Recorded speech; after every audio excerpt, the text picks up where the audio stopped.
Welcome back to Wook Plus. I am Weekend Wook, joined tonight by the Greg Knight. Greg, I am so thankful that you're here. I appreciate it. Looking forward to getting into tonight's show and everything else. Goose with you. How's everything going, man? Fantastic. Glad to be here. Absolutely historic week for the state of Connecticut. Back-to-back Yukon Huskies champions. Congrats on the Throwing win. out the cap, you know. I did spend a lot of yesterday's show in Garcia's watching the game, but I can multitask. Had to come home, so I wasn't there tonight, but great show tonight. Yeah. I'm glad it's cool to see where your priorities lie, and I'm with you. We can all do both. But yeah, it was great to be at the cap for the last couple nights. Energy has been through the roof, and I think Cotter's really in the fold. They're digging deep into the catalog, and he fits right in. So it seems like folks are excited about it. Besides the persistent Twitter detractors. Hello, if you're watching.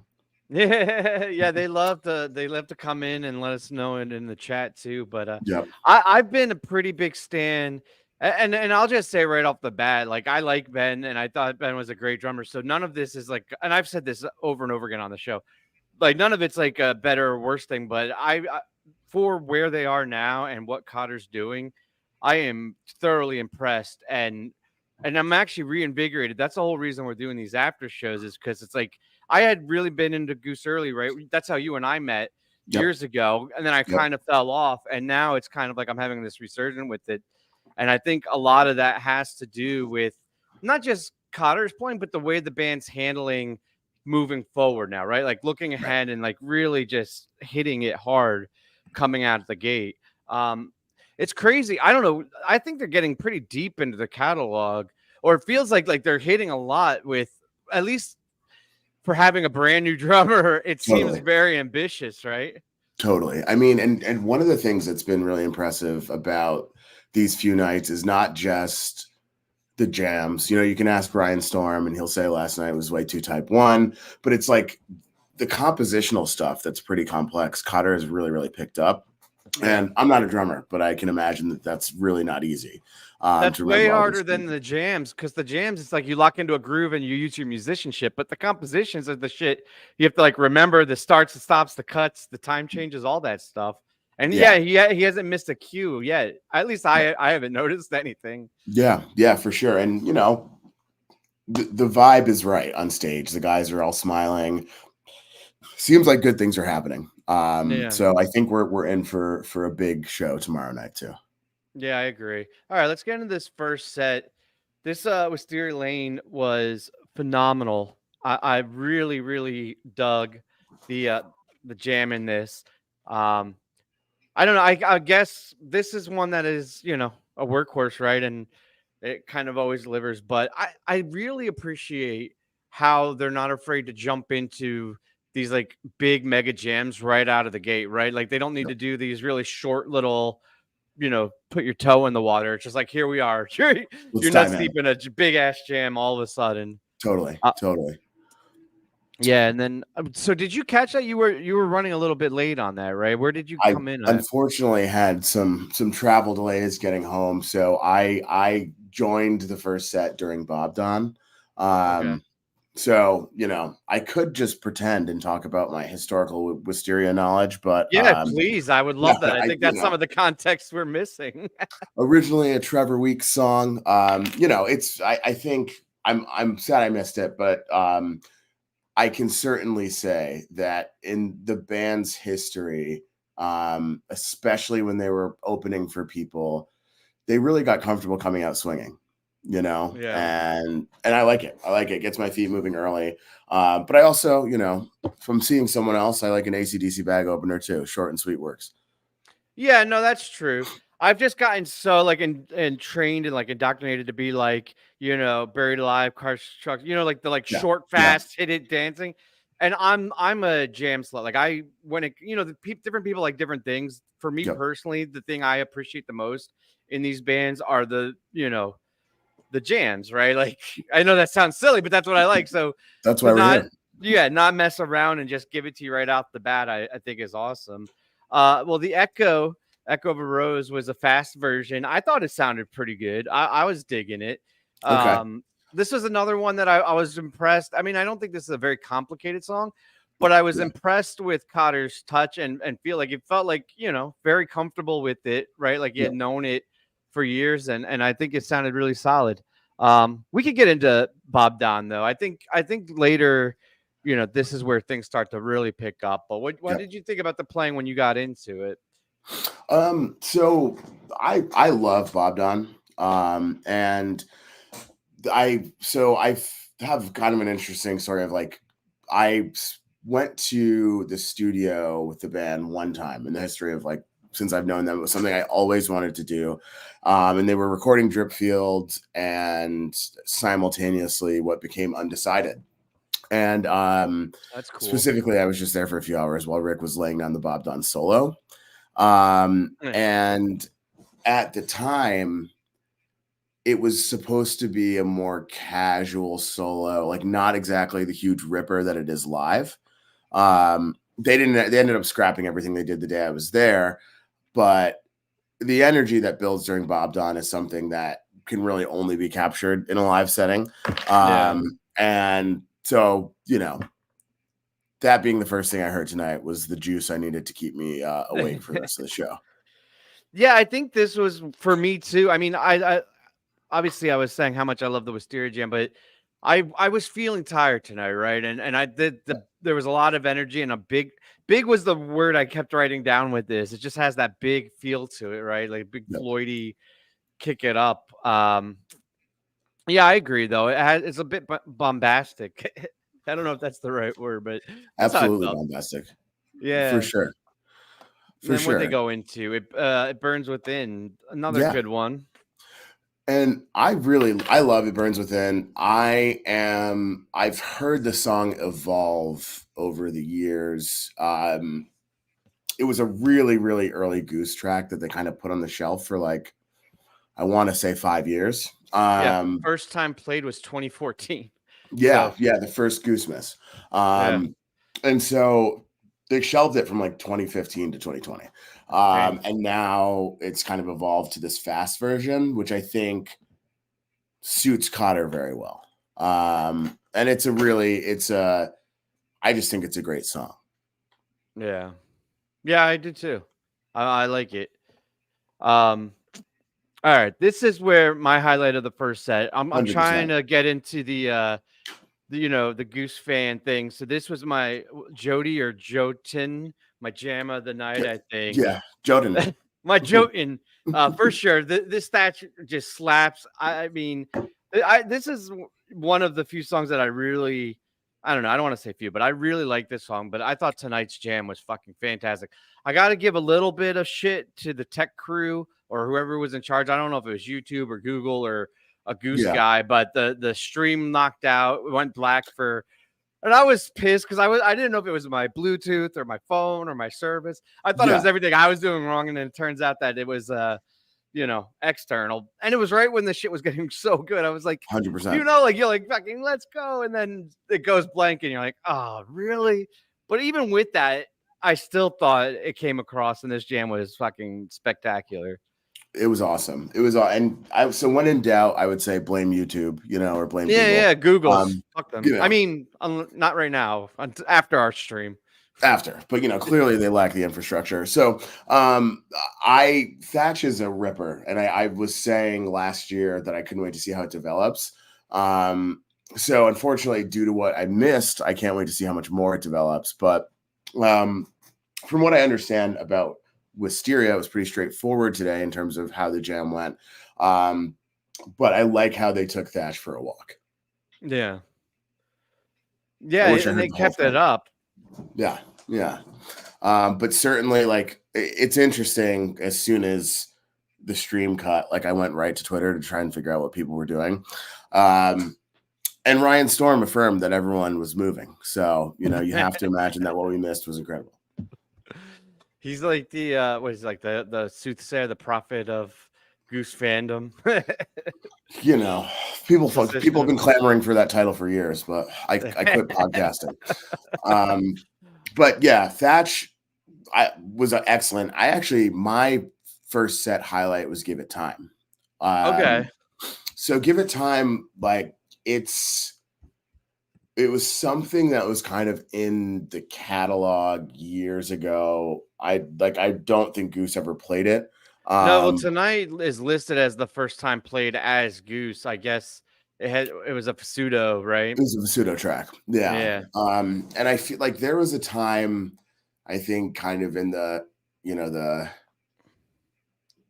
Goose universe, the Vasudo universe, where like everyone had a little bit of like a Bob Seger obsession. And I think Give It Time emerged, at this like Bob Seger renaissance. But I think it's a good song. It's a well-written song. And Rick's voice really shines on it. I feel like it's one of those that they don't necessarily need to draw it out forever, but like reminds me a lot of Silver Rising. Hit me with the vocals, and also like Trevor was singing. Yeah, right. Happens, I love it. Even Cotter and Trevor were both fucking getting in there. Everybody was. The whole band was. Yeah, 5-part harmony. Yeah, right. The new Mumford and Sons or whatever. So it's Give It Time, I think, is going to really evolve. And I think in 2024 we're going to see also a lot more old stuff from the Vasudo catalog emerge. Yeah, I mean, I haven't like been marking or keeping track, but it feels like there's some deep cuts the last couple of nights, and it's coming up a bunch. So I wonder why that is. Do you have a theory? Is it just a coincidence? Does it have to do with like the shift, or is it just the right time to bring some of these back? I think it's the right time. Like I have to imagine it's a bit of a fresh start. And frankly, they have really, really excellent songs in the vault that they haven't touched as Goose. Rick, when he was in Vasudo, was doing all the songwriting with Matt Campbell, who's a keyboard player. And Matt is writing a whole lot of music with Rick right now. So I think they're also going back and going down memory lane and revisiting songs. Yeah. You get the shit off your like phone or like the recordings and stuff. Yeah. I've done that. That makes sense. Yeah. So, and they debuted Hot Love and the Lazy Poet night one, which was like a Vasudo classic. So I think there's a lot more coming. And one of the things I can say also is there's I think a new creative energy in the band right now. And as the guys are playing with Cotter so much, they're also simultaneously writing a whole lot. Yeah. So it seems like it's really just flowing out of them right now. For example, Salt, which they played night one. I think that came together last week, and they threw some ideas around and had a song ready to play at the Cap a week later. It's nuts. Right. Which, and this run, I keep forgetting, was only announced like less than a month ago, right? Yeah. Like the whole announcement, new drummer, Chateau session, ticket on sale. Here we are, night 3. This has only been like a month. It's crazy how fast things have been flying. It's a really good way for them to rehearse before tour.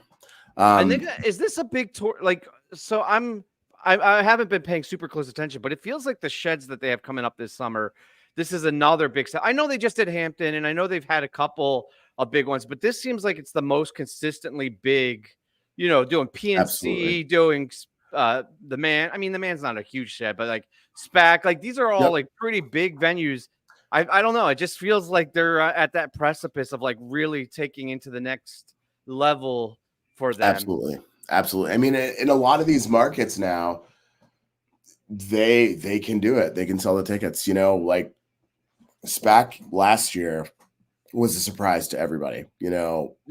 Nobody expected them to sell as many tickets as they did. And so I think why not go for it? And this is a perfect time to also mention they've really stepped up production. Getty's lights this run have been absolutely incredible. So good. I love that rig. They work with Gateway. Gateway does all of Fish's lighting as well. And Getty had a custom rig built this year, which I think is the first time he had a super custom thing. And what I can tell everyone is they're not even using his entire rig at the Cap right now because there's not enough space. So there's more to see this summer. That's good to know. I mean, it'll fill out the bigger sheds and the bigger stages a lot nicer. Yeah, yeah. Um, yeah, because Cap's not a very big venue, right? Was it like 1,800? It's Cap's 1,800. Yeah. yeah, So I don't know how many more Cap shows Goose will play. right. So can I ask, are you going to catch any summer shows? Well, yeah, right now, I have a 8-month-old, so my shows are fairly limited. Like even with Fish, I'm only doing Monday Green, but I was Yeah. talking to the wife. I think I'm going to do the Man because Awesome. I live outside Philly, so I think that's a nice, easy one. I Nice. don't know. I might try to get a couple more in there, but you know what it's like, babies and Yeah. having kids. Yeah. It's hard to catch it. You know what though, and my wife is super supportive. Is I couch tour a shit ton. I do these recaps, Yep. and it's really fulfilling. And I get to watch a lot of music, but I can't wait to get back out on the road for sure. Definitely. I mean, I'm bringing my 8-month-old to her first show in June. So, Oh, nice. I future didn't know lot yours like was 8 months too. We're like right on the same track that's together. it. That's why we haven't talked to each other for 8 months. Right. I know. It's like, oh man, it's been like what, 8 or 9 months. Yeah. That It track. makes a lot of sense. All right. I'm gonna hit some housekeeping real quick while we're at Sure. set break. Okay. We have one more after show tomorrow night 4. I think Greg, you're coming back. I've got time for sure. Hell yeah. So Greg and I will be back again tomorrow night. And then for Fish at the Sphere, we will be doing post shows for those 15 minutes after Encore every night of that. And then of course every Wednesday night, including tomorrow night for you can watch it afterwards. We have our live show. I won't be there because I'll be watching Goose, and then Sunday mornings. All right, let's get into the second set. Boom. All right. What do you think of this Redbird? Okay. I really like this Redbird. I think so. I'm okay with like a type 1 jam for 20 minutes if it remains interesting. And I think I really just enjoyed watching what Rick was doing the whole time. Yeah. I thought he really drove things, of course. But to me, I don't know, there's like this certain kind of inspiration that comes from bird themed songs. Like some of the stuff that Rick does reminds me of I don't know. I need to think of a good example. So let me dig in here. It's a little late for me. No, that's fine. Birdsong, for example. Like I Right. feel like there's there's that kind of like dancing, intriguing, quasi Mixolydian licks coming at you for the whole time. That are really like super buoyant. And I think Rick was pushing it. Yeah. I also really liked what Getty was doing. It looked like he was creating a bird with the lights. But what did you think of the jam? I dug it. I thought it was an odd choice to start the set because it was like a little bit slow Yeah, and like it kind of like limped in a little bit. I hear But you. I really like what they've been doing with these very, very patient pocket jams where they sit in this groove and build it and build it and hit it and hit it. And Yep. I think everybody was very much locked in. And I think Rick and Cotter are playing really well off of each other rhythmically too. So I agree with like the Mixolydian thing and like there was a lot of cool melodic things he was doing, but Yeah. just rhythmically, even if you just like took Rick's playing and like put it on like a snare, I think you know what I mean. Just the rhythms he was doing counter to Yep. Cotter. And honestly, I'm not a huge, I'll be honest, I'm not a huge Jeff fan, but even the whole percussion and Rick, I think really hit it and nailed it in this Redbird jam. And by the end of it, I was sold. I was like, this fucking works really well. You know what I Yeah. mean? Yeah. And I think to your point as well, I think Cotter's playing style really allows Jeff to shine. There's a little bit more Yeah. space. It's Ben, such a precise drummer and can really, really fill all of the space. But Jeff, I think, can just bounce back and forth in between what Rick and Cotter are doing. And if he can't, he can just pick up a guitar, Right. Right. Exactly. Yeah, I couldn't even pinpoint why exactly. I honestly thought it was a technical thing that they just turned Jeff up in the mix, but I think you're right. I think it has something also to do with Cotter's playing, but I could hear Jeff a Yep. lot better in the mix, and he also changed his setup, right? Like he has the kick and the snare and the hi-hat, and is more of like early Mickey, like second drum or percussion now, rather than just like, you know, congas and gong. So and you know that, and I think he's been making really good choices with that, you know, and not playing doubling up at the wrong time. So totally. I like. Who knows? Like he may emerge with a saxophone soon. We never know. Because he plays bass with Ouroboros, or I don't know. Rebelo, yeah, he plays that. Right. So Jeff is one of the most talented musicians I've ever met. Jeff also, like do you know the band Ripe? No. They're like dabble in the jam scene. They play Peach Fest, but like really concise poppy hits with horns. Jeff was the bassist in Ripe when he was at Berkeley. Like he's done a lot. Damn. And yeah, so I say this to say, like, I never know what's coming next with him. Yeah, that's cool. Yeah. The only other thing I wanted to say about this Redburn jam, and I might have been imagining this because I don't have like perfect pitch, but it felt like it was brightening. I don't know if it was like the chord or getting more blissful or just like the energy behind it, but as it went, like it obviously sped up and got a little more intense, but it also was brightening from like a darker rhythmic thing to like a more bright, and it felt very subtle, but it was like a you know, like the clouds parting type of thing. It started with Trevor playing those bass chords. Oh yeah. On your next listen, the jam kind of shifts when Trev starts hitting these chords, and the camera pans to him when he hit one wrong chord, unfortunately. But like that kind of shifted the whole thing. Rick started following him. I don't know. Listen back tomorrow, and we'll revisit tomorrow and tell me if I was right. Yeah, I will keep an ear out for that. All right, So Ready. Very nice little funk, good energy coming off that 23-minute Redbird. I think this kept everything moving really nicely. What'd you think about it? I'm team So Ready for life. It's my mom's favorite Goose song. But yeah, I'm like, I can always go for a So Ready. High energy. It's, you know what it is. You know what you're gonna get with a So Ready, but I'm always happy to hear it. So I guess now would be an appropriate time to bring this up because this is kind of where it starts, but the band was up to some shenanigans tonight, and I don't know, is this like a thing? Because with Moon Cabin yesterday, and then pretty much the rest of this, like I know they skipped a couple, right? And I was going to talk about the end, but it starts here. Have you're probably the authority, right? Is this something that they've done before, where they just like concentrate an entire set on an album, or is it a coincidence? What's happening? We hitting Dripfield next, like. So this isn't something that I remember them ever doing intentionally. Like certainly they played some album heavy shows following album releases, but not like, an intentional kind of thing during a run. But also like they didn't really have the catalog for a long time, right. I mean, early on, you have no choice, but like 90% of your songs are coming off the first couple of albums. Right. I guess we had about 5 years of Moon Cabin shows. But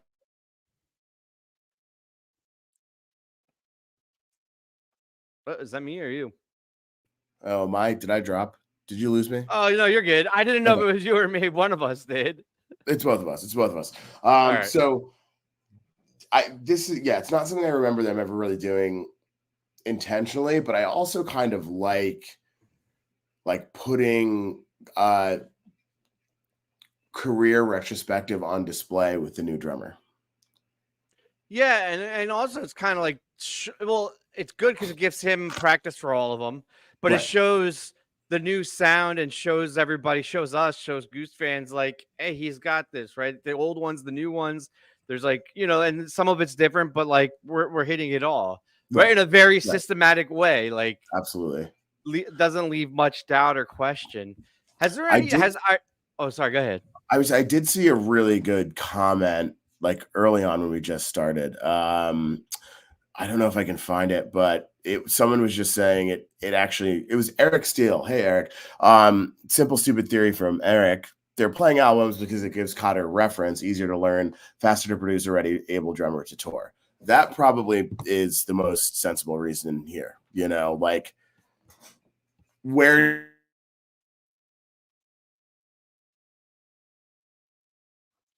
Yeah. Yeah, I agree. Uh-oh. Ooh. You there? I'm here. Yeah. All right. Yeah, I don't know. I don't know why I lost you again. That's all right. It's Anyway, yeah. where were we? So ready. Oh We no, agree. here We love So Ready. it. And then Dark Horse. Yeah. I didn't really have much on this. I mean, I enjoyed it, but like I think it was kind of, I don't know. For me, it was just kind of like cool. Let's keep Yeah, things moving. definitely. Yeah, it's Right. perfect mid-second set song. I like Dark Horse. I think Cotter's really comfortable with Dark Horse, which is why it ended up on Chateau Sessions. But I was way more excited about the Labyrinth.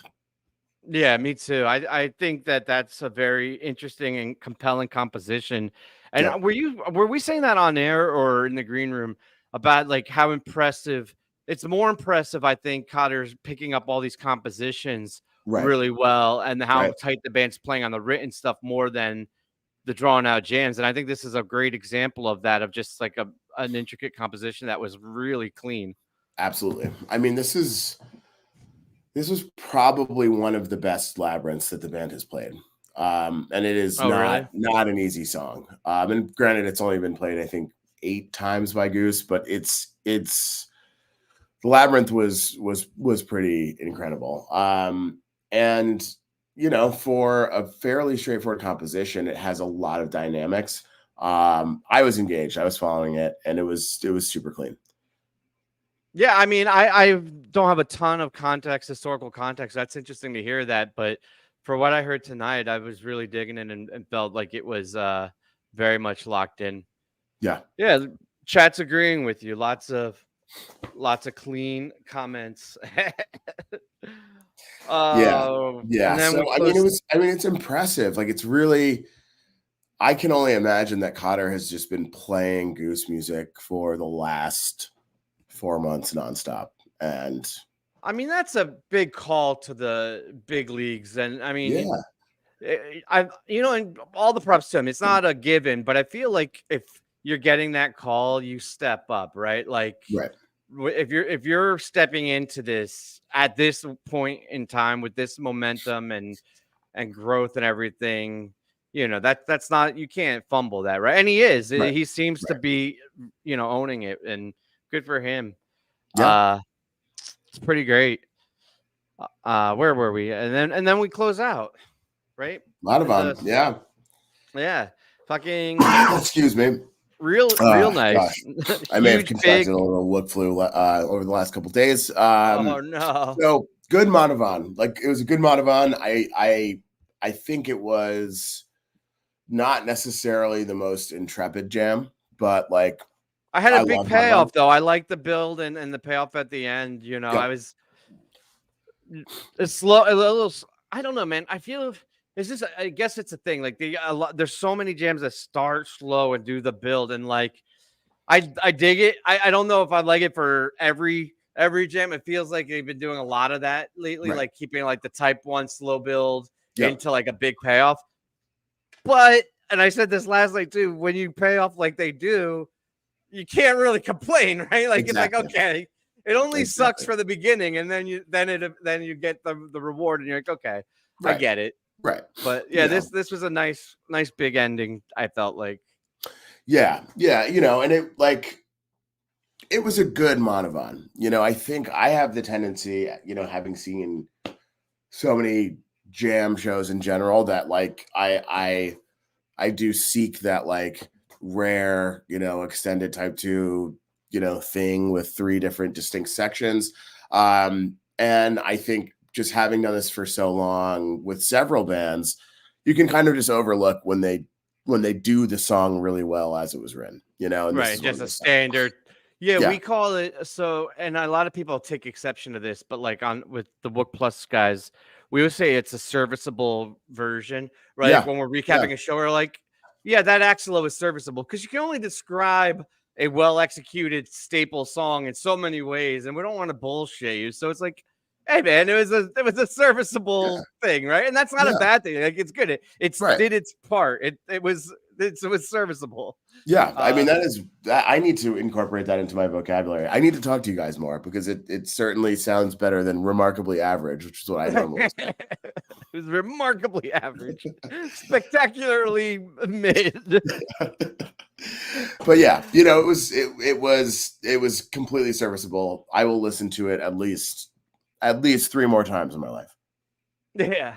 Yeah, I mean, well, and so that's the other thing that I always like to talk about when we're evaluating or going over shows is re-listenability and like what I'm intrigued to go back. And I know right off the bat, without giving it much thought, I want to go back and check out the Thatch, and I want to check out that Redbird jam. Right, like Yep. those are like things that I'm like intrigued by. I probably am going to listen to Labyrinth again, just Yeah. because it's so clean and such a intricate version of it. I don't know, I'm not as motivated to hit some of the other ones, but who knows? Maybe I will. Yeah. Got a lot of Yeah. shit to listen to.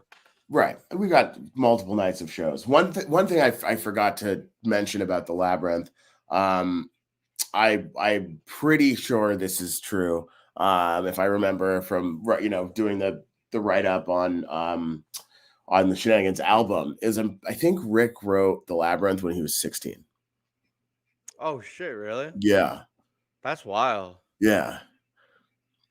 Well, I mean, you kind of know, right? Like, I don't want to use I don't know what the word is. Like, not savant, but like, there's like these gifted people that are just a little bit more than even like the gifted people that you know. Right. Right. Like Right. we all know gifted people, but then there's like those people and Yeah. early on they do shit like that. But that's pretty fucking wild. Yeah. I mean, I was just how much dumb stuff I was doing at age 16. I'm yet to write my opus, I suppose. You know how much dumb shit I was doing at 26? 26. You know what I mean? I was like, yep. Got a year to go till 36 too, and I'm still keeping it going. But yeah, and then Encore Shenanigans. I love Same Old Shenanigans. It's just one of my favorite songs. I think that Same Old Shenanigans and Dawn are one song. And this is also a song that was written in the Vasudo days. nice. Yeah. Another throwback, another a pull up. A deep cut, if you will. A deep cut, yeah. Yeah, I thought it was a very, very strong way to end it. And I like that they're on the nose a little bit. Like they did that set, right, with exception of what was it, Flow Down, because they did the Floater the other day, but like Yep. they were like very on the nose with the Shenanigans album, and like, here you go, right? Like there's no subversion, there's no like fucking around. They're like, we did it, you saw it, you were here. Right. Now, like, and here's the cherry on top, right? It was a serviceable Shenanigans as well. It was. Well, it it felt a little extended. I guess I'm looking at these average times, and it's weird because it's like half of them are like the studio version where they're short, like 4 minutes, and then the other half are almost exactly like this, like 14 to 15 minutes. Yeah. So it's like the two versions, I guess. And I do feel like, and maybe this is we can ask the chat.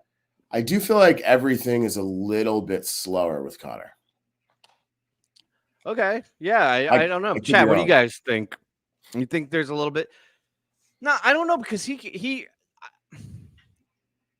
all right. I think that the overall tempos are pulled back a little bit, but I think like his chops are there with. Oh yeah. You know what I mean? But I think he's doing a lot in slower tempos, right? Like there's a lot of those like fills and flourishes and things in his grooves that he's hitting. But yeah, I don't know if that's coming from Cotter though. You think that's where it is? Because I feel like it's kind of like a reimagining or like a musical maybe it choice, is right? A collective reworking of the whole thing. Yeah. Yeah. But agreed on there is plenty of flair within the mix, regardless of tempo. There's all of that is there. Yeah, I agree. All right. Well, let us know in the comments what you think, if Greg's onto something with these tempos, and also what you thought of what if you thought of tonight's show. See, I like that though. I Yeah. don't know about you, but like because it's such a big like you know Yep. thing. I think that the slowness of that kind of gave it a little more gravitas. Yep. Um, yeah. Jamie's agreeing with you too. Things are a little bit slower.